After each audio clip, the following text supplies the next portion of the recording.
नमस्कार दोस्तों, जिया डिफेंस में आपका स्वागत है। दोस्तों, जैसे जैसे रूस संघर्ष कर रहा है, भारतीय निजी क्षेत्र की कंपनियां अन्य बाजारों में T-72 और T-90 टैंक को अपग्रेड के अवसरों पर नज़र रख रही है। जी हां दोस्तों, चूंकि भू राजनीतिक विकास के कारण T-72 और T-90 मेन बैटल टैंक संचालित करने वाले क्षेत्रों में तनाव बढ़ रहा है। भारतीय निजी क्षेत्र की कंपनियां इन महत्वपूर्ण सैन्य प्लेटफार्मों के अपग्रेड और सेवा में अपनी विशेषज्ञता प्रदान करने के लिए आगे बढ़ रही है।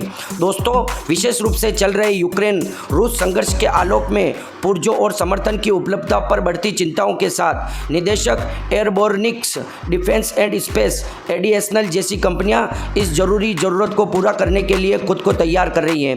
दोस्तों, आपको बताएं कि रशिया यूक्रेन युद्ध के कारण रशिया T-90 टैंक और T-72 टैंक के पार्ट्स, पुर्जे और इनकी धातु नहीं बेच पा रहा है, जिस कारण से दोस्तों हम इन टैंकों को आसानी से अपग्रेड नहीं कर पा रहे हैं। पर दोस्तों, हमारी प्राइवेट कंपनी TDSL इनको अपग्रेड करने के लिए अपने आप को तैयार कर रही हैं और उसने एक टैंक को पूरी तरह से अपग्रेड भी कर दिया है और भारतीय सेना को सौंप दिया है। वो उसका पूर्ण रूप से परीक्षण करेगी, उसके बाद सभी टैंकों को अपग्रेड किया जाएगा इस कंपनी के द्वारा।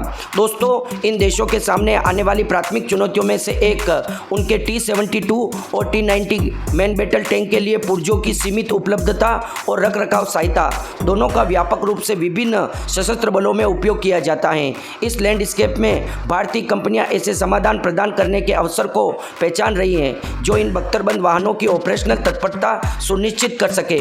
दोस्तों, T-72 और T-90 टैंक के पुर्जों को रशिया से नहीं मंगाया जा सकता है और ये समस्या केवल भारत में ही नहीं, जो दूसरी कंट्री हैं जो रशियन टैंक T-90 और T-72 टैंक का इस्तेमाल करती हैं, वो भी दोस्तों रशिया से सहायता और पुर्जे नहीं मिलने के कारण वो इन टैंकों को अपग्रेड नहीं कर पा रहे हैं। वो सभी देश अब भारत की तरफ देख रहे हैं और भारत की प्राइवेट कंपनी अपने आप को तैयार कर रही है, क्योंकि दोस्तों ये उसके लिए बहुत बड़ी अपॉर्चुनिटी है, क्योंकि उसके पास बहुत बड़ी टेक्नोलॉजी आ जाएगी जब दोस्तों वो भारत के इतने सारे सैकड़ों टैंकों को अपग्रेड करेगी और जो विदेशी हैं उन टैंकों को भी अपग्रेड किया जाएगा, तो उस कंपनी के पास पूर्ण टेक्नोलॉजी और अनुभव आ जाएगा और वो भविष्य में नए मेन बैटल टैंक का निर्माण कर सकेगी।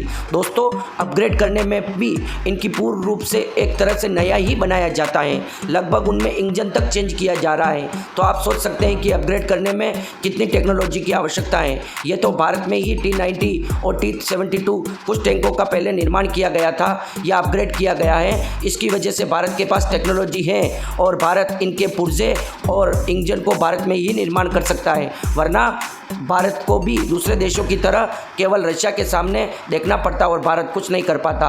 भारत को दोस्तों टू फ्रंट वार का खतरा है और भारत को इसको देखते हुए अपने टैंक को जल्द से जल्द अपग्रेड करना है। दोस्तों, उदाहरण के लिए एडिशनल ने इस दिशा में सक्रिय कदम उठाए हैं। कंपनी ने एक T-72 मेन बैटल टैंक का सफलतापूर्वक नवीनीकरण या अपग्रेडेशन किया है और इसे मूल्यांकन के लिए भारतीय सेना को सौंप दिया है। चयनित होने पर एडिशनल सैकड़ों T-72 मेन बैटल टैंक पर अपना समान नवीनीकरण कार्य करने की योजना बना रहा है। दोस्तों, कंपनी T-72 के लिए पूर्ण पतवारों के निर्माण में लगी हुई है। पहले से ही 2 पतवारों के लिए ऑर्डर प्राप्त कर चुकी है। दोस्तों, इन पतवारों का मतलब इनमें जो धातु का उपयोग किया जाता है वो एक निश्चित अनुपात की होती है और वो इस के लिए अपने आप को तैयार कर रही हैं ताकि उस पर वो पतवार या चादर चढ़ा सके। दोस्तों, इन टैंकों का अपग्रेडेशन और रखरखाव एक जटिल कार्य है जिसके लिए तकनीकी कौशल और नवीनता की आवश्यकता होती है। ये मैंने आपको कहा है कि ये जटिल टेक्नोलॉजी है और ये कंपनी अपने आप को तैयार कर रही है, क्योंकि इन टैंकों को दोस्तों 2023 के हिसाब से फ्यूचरिस्टिक अपग्रेडेशन करना है।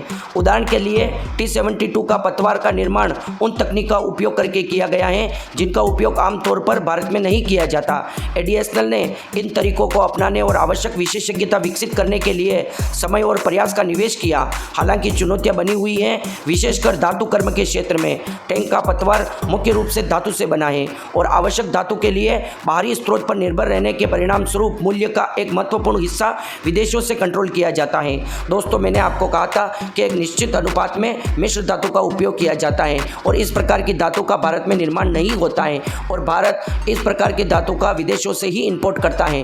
पर दोस्तों, इस कंपनी ने अपने कौशल का उपयोग करते हुए इस प्रकार की धातु का निर्माण भी कर लिया है और एक टैंक को पूरी तरह से अपग्रेड भी कर दिया है। और उस पर पतवार धातु की चढ़ा भी दी है। दोस्तों, पावर ट्रेन संचालन और अन्य तकनीकी पहलुओं की जटिलता को संबोधित करने के साथ साथ धातु कर्म एक प्रमुख चिंता का विषय बना हुआ है।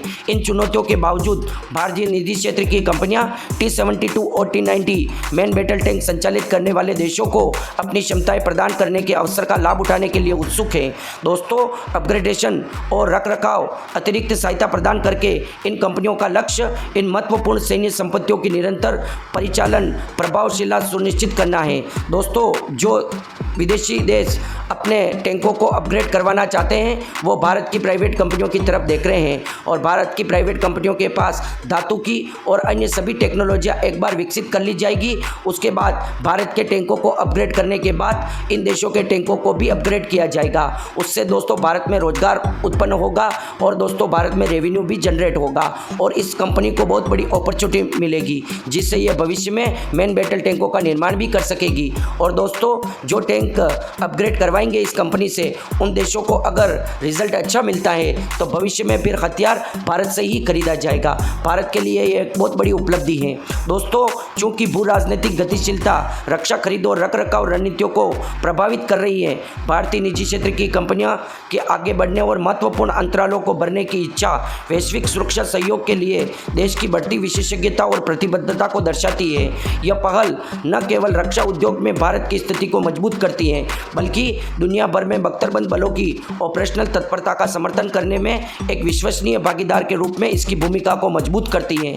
जी हाँ दोस्तों, अगर ये विदेशी T-70 और T-90 टैंक को पूरी तरह से अपग्रेड कर पाएगी तो दोस्तों डिफेंस के क्षेत्र में भारत की मजबूती और भी अधिक बढ़ेगी, क्योंकि दोस्तों वो तभी हमसे हथियार खरीदेंगे जब हम उनके टैंकों को अपग्रेड कर पाएंगे, क्योंकि सभी देश भारत पर आस लगाए हुए हैं। उनका या किसी और देश का सोचना यह हो सकता है कि यह हमारे टैंक अपग्रेड नहीं कर सकते तो हम इनसे हथियार कैसे खरीद सकते हैं, क्या यह उस प्रकार के हथियार बना पाएंगे, ये शक रहता है। पर दोस्तों, भारत सभी देशों के जिनके पास T-70 और T-90 टैंक है उनको अपग्रेड करेगा और जब दोस्तों वो उनको यूज़ करेंगे या दोस्तों उनका परीक्षण करेंगे तो जो उनको अच्छा रिजल्ट प्राप्त होगा उसके बाद दोस्तों भारत की डिफेंस के क्षेत्र में ताकत ऑब्वियसली बढ़ने वाली है। दोस्तों, हमारे प्रधानमंत्री ने मेक इन इंडिया अभियान के कारण पहले से चला दिया था, जिससे हमारी प्राइवेट कंपनियां डिफेंस के क्षेत्र में आगे बढ़कर मौका ले रही थी या भाग ले रही थी। इसके कारण दोस्तों हमारे को ये फ़ायदा हुआ कि ये सभी कंपनियां विदेशी कंपनियों के साथ जॉइंट वेंचर करके डिफेंस के क्षेत्र में टेक्नोलॉजियाँ प्राप्त करने लगी और जिस प्राइवेट कंपनी के पास टेक्नोलॉजी नहीं थी और उससे भारत की सेना को या भारत की वायुसेना को काम करवाना था तो दोस्तों उनको DRDO ने टेक्नोलॉजी ट्रांसफ़र कर ली।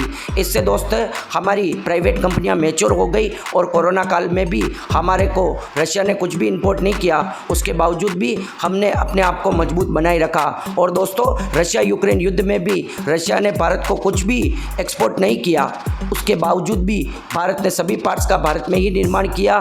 और दोस्तों, यहाँ अब ये भी कहा जा रहा है कि Bharat Su-30 MKI fighter jet हो या T-72 या T-90 टैंक, ये सभी देशों के पास हैं, वो सब अब भारत की तरफ देख रहे हैं और उनका अपग्रेड या उनको फ्यूचरिस्टिक बनाना अब भारत के हाथ में है। तो दोस्तों, ये भारत के लिए बहुत बड़ा मौका है। भारतीय सेना T-72 टैंकों के अपने मौजूदा बेड़े को अधिक शक्तिशाली मतलब 1000 HP इंजन और उससे जुड़ी हुई प्रणालियों से लैस करके एडवांस करने की तैयारी कर रही है। दोस्तों, अपग्रेड मैक श्रेणी के अंतर्गत आता है जो रक्षा परियोजना में भारतीय उद्योगों की भागीदारी को प्रोत्साहित करता है। परिणाम स्वरूप भारतीय उद्योगों को T-72 टैंकों को एडवांस के लिए टेक्नोलॉजी ट्रांसफर में भाग लेने का अवसर मिला। एडवांस इंजन और विभिन्न मूल्य वर्धित मॉड्यूल को समायोजित करने के लिए T-72 टैंक का वजन 41 टन से बढ़कर 44 टन हो गया है। दोस्तों, लड़ाकू वाहन अनुसंधान एवं विकास प्रतिष्ठान CVRD ने आयुध फैक्ट्री बोर्ड द्वारा उत्पादित मौजूदा इंजन से बिजली उत्पादन बढ़ाकर टैंक की गतिशीलता विशेषताओं में सुधार करने पर ध्यान केंद्रित किया है। मुख्य इंजन कंपोनेंट को बरकरार रखते हुए और केवल परिधि प्रणालियाँ जैसे सेवन प्रणाली, निकासी प्रणाली, शीतलन प्रणाली और स्नेहन प्रणाली को रिप्लेस करके बिजली को 780 HP से बढ़ाकर 1000 HP तक बढ़ा दिया है। दोस्तों, अपग्रेड अपग्रेडेड इंजन 400 घंटे की सहन शक्ति परीक्षण में सफलतापूर्वक गुजर चुका है। मतलब दोस्तों ये इंजन 400 घंटे तक बिना रुके काम कर सकता है। मौजूदा वाहन डिब्बे में एडवांस इंजन के इंटीग्रेट के लिए मामूली संशोधन की आवश्यकता है। 1000 HP का समर्थन करने के लिए एक उच्च क्षमता कुशल वायु निस्पंदन प्रणाली और एक कॉम्पैक्ट शीतलन प्रणाली को उपलब्ध वाहन डिब्बे में इंटीग्रेट किया जाना है। दोस्तों 1000 HP का इंजन का उपयोग किया जाता है, तो दोस्तों इसमें कूलिंग के लिए भी सिस्टम लगाना है और कॉम्पैक्ट सिस्टम का यूज़ किया जाएगा, क्योंकि दोस्तों इंजन के हिसाब से टेक्नोलॉजी का उपयोग किया जाता है। तो दोस्तों इसमें टैंक में केवल मामूली बदलाव किए जाएंगे। दोस्तों आवाड़ी और विभिन्न रेगिस्तानी स्थानों पर एडवांस इंजन का व्यापक मूल्यांकन किया गया है। गर्मियों के दौरान रेगिस्तानी परिस्थितियों में उपयोगकर्ता परीक्षण किए गए, साथ ही मध्यम फोल्डिंग मूल्यांकन भी किया गया। T72 टैंक के लिए आवश्यक सभी अपग्रेडेशन मॉड्यूल, जिनमें turbocharger, air cooler, water pump, exhaust manifold, oil filter, air filtration system, cooling system शामिल है, स्वदेशी रूप से उपलब्ध है। दोस्तों ये सारी टेक्नोलॉजी का फिर से भारत में निर्माण किया गया और इन टैंक में अपग्रेड किया गया। ये एडवांस समाधान सिद्ध लागू करने में आसान है, समय बचाने वाला, लागत प्रभावी और पूरी तरह से स्वदेशी, जो रक्षा टेक्नोलॉजी में आत्मनिर्भरता के लिए भारत की प्रतिबद्धता को दर्शाता है। दोस्तों 1000 HP इंजन और संबंधित सिस्टम के साथ T72 टैंकों के एडवांस या अपग्रेडेशन से भारतीय सेना के बख्तरबंद बलों की गतिशीलता और ऑपरेशनल क्षमता में उल्लेखनीय वृद्धि होगी। बढ़े हुए बिजली उत्पादन से चुनौतीपूर्ण इलाकों और युद्ध स्थितियों में टैंकों के प्रदर्शन में सुधार होगा और स्वदेशी टेक्नोलॉजी को शामिल करके भारतीय उद्योगों की विशेषज्ञता का लाभ उठाकर ये एडवांस और पहल एडवांस रक्षा प्रणालियों को विकसित करने में भारत की प्रगति को प्रदर्शित करती हैं और अपने सशस्त्र बलों को आधुनिक बनाने की अपनी प्रतिबद्धता को मजबूत करती हैं। दोस्तों इससे यह फर्क पड़ेगा कि भारत पहले से ही इन टेक्नोलॉजी को डेवलप कर लेगा। जब दोस्तों भारत अपना फ्यूचरिस्टिक टैंक का निर्माण करेगा, तब भारत को अलग से टेक्नोलॉजी का निर्माण नहीं करना पड़ेगा, और करना भी पड़ेगा तो भारत को अच्छा खासा अनुभव होगा। और भारत की इस क्वालिटी से तो पूरी दुनिया कायल है। भारत कम लागत में हथियार बना देता है, कम लागत पर चंद्रयान चंद्रमा पर पहुंचा देता है। इस क्वालिटी के कारण भारत ने एडवांस टेक्नोलॉजी और हाई पावर या हाई थ्रस्ट इंजन का उपयोग करने के बावजूद भी इसकी लागत प्रभावी है, मतलब इनकी लागत अधिक नहीं आई है।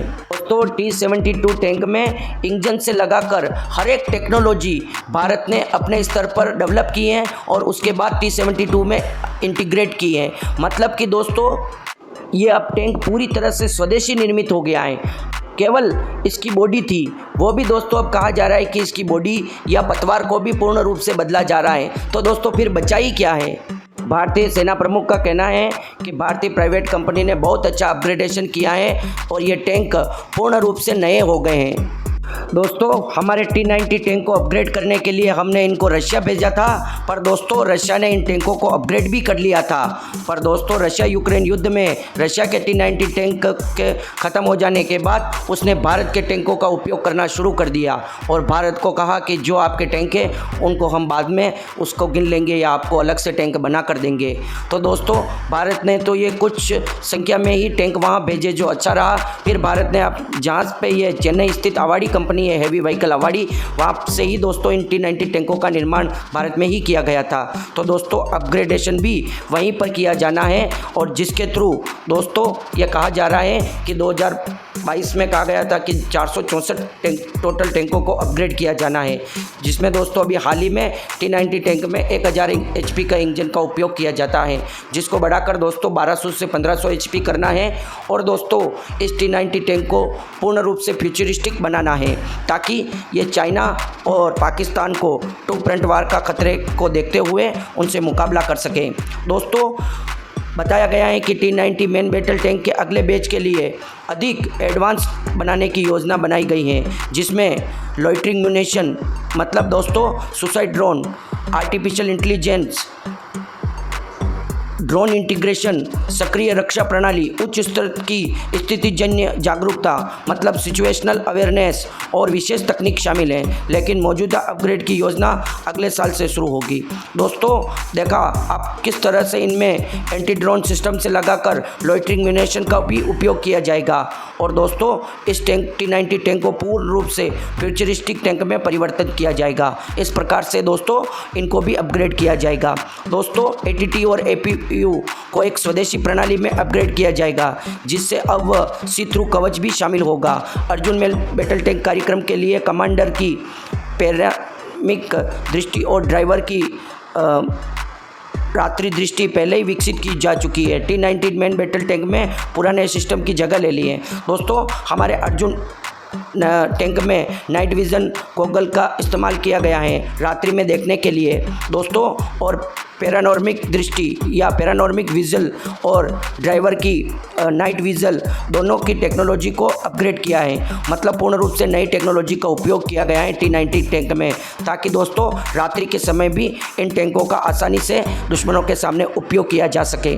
मैंने आपको कहा था दोस्तों कि भारतीय सेना ने पूरे रशिया यूक्रेन युद्ध को निरीक्षण किया है। बड़े बड़े भारतीय विशेषज्ञों ने जो कमी यूक्रेन ने रखी या जो कमी रशिया ने रखी, उस कमी को भारतीय हथियारों से हटाने के लिए कहा है, ताकि भारतीय हथियारों या भारतीय सैनिकों को युद्ध के समय शिकस्त ना मिले और फ्यूचरिस्टिक वारफेयर में भारत को टक्कर देना मुश्किल ही नहीं नामुमकिन हो जाए। तो दोस्तों वीडियो ज़रूर लंबा हो गया है, पर दोस्तों ये दो टैंक थे T72 और T90। दोनों टैंक दुनिया के बेहतरीन टैंक हैं और दोस्तों इन टैंकों को अपग्रेड करना भी कोई मामूली बात नहीं है। और दोस्तों यह भी कहा जा रहा है कि और 100 से 200 की संख्या में अर्जुन मेन बैटल टैंक का भी ऑर्डर दिया जा रहा है। पर दोस्तों अर्जुन मेन बैटल टैंक में एक कमजोरी सामने आ रही है। वो कमजोरी ऐसी है दोस्तों कि उसका कुछ नहीं कर सकते, क्योंकि जैसे जैसे अर्जुन मेन बैटल टैंक की कमियों को दूर किया गया और उसमें नई टेक्नोलॉजी डाली गई या अपग्रेड किया गया, उसको नई टेक्नोलॉजी इंटीग्रेट की गई, तो उसका वजन बढ़ता गया। इसलिए दोस्तों अर्जुन मेन बैटल टैंक दुनिया के सभी भारी वजन वाले टैंकों में से अधिक वजन का टैंक है। और थोड़ा थोड़ा वजन T72 और T90 टैंक को अपग्रेड करने पर भी बढ़ेगा, क्योंकि दोस्तों पहले T72 में 700 HP के इंजन का उपयोग किया जाता था, अब दोस्तों 1000 HP के इंजन का उपयोग किया जा रहा है। और T90 टैंक में 1000 HP के इंजन का उपयोग किया जाता था, अब दोस्तों उसमें 1500 HP का इंजन यूज़ किया जा रहा है। और मुझे लगता है कि इसमें उसी इंजन का उपयोग किया जाएगा जो दोस्तों हमारे फ्यूचरिस्टिक मेन बैटल टैंक के लिए बनाया गया है। पर दोस्तों इतने अपग्रेड करने पर भारतीय प्राइवेट कंपनियों और DRDO की टेक्नोलॉजी में इतनी बढ़त हो जाएगी कि भारत दोस्तों अब जो भी फ्यूचरिस्टिक मेन बैटल टैंक का निर्माण करेगा वो दुनिया के सबसे खतरनाक मेन बैटल टैंकों में से एक होगा और वो टैंक दुश्मनों के छक्के छुड़ा देगा। तो दोस्तों पूरा वीडियो आपको कैसा लगा? वीडियो अच्छा लगा हो तो वीडियो को लाइक, कमेंट, शेयर और सब्सक्राइब करना ना भूलें। और दोस्तों आज कमेंट बॉक्स में जय हिंद हमारी प्राइवेट कंपनियों के लिए ज़रूर लिखें। जय हिंद दोस्तों।